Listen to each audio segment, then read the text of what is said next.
রাজনৈতিক দল হিসেবে বাংলাদেশ জামায়াতে ইসলামী নিবন্ধন ফিরে পাবে কিনা এই বিষয়ে আপিল বিভাগের রায় ঘোষণা হবে আগামী ১ জুন।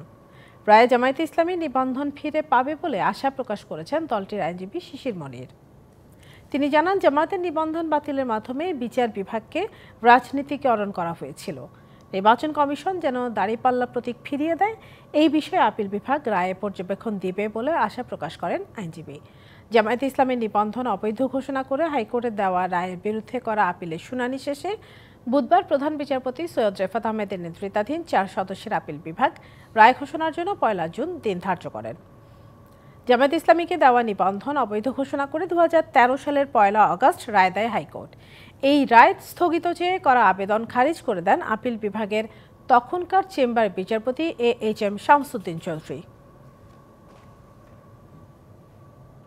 নগদ পেমেন্টে ৫০০ টাকা পর্যন্ত ক্যাশব্যাক আর লেনদেনে প্রতিদিন ডিপ ফ্রিজ এবং ঘন্টায় ঘন্টায় এসি টিভি সহ দারুণ সব গিফট।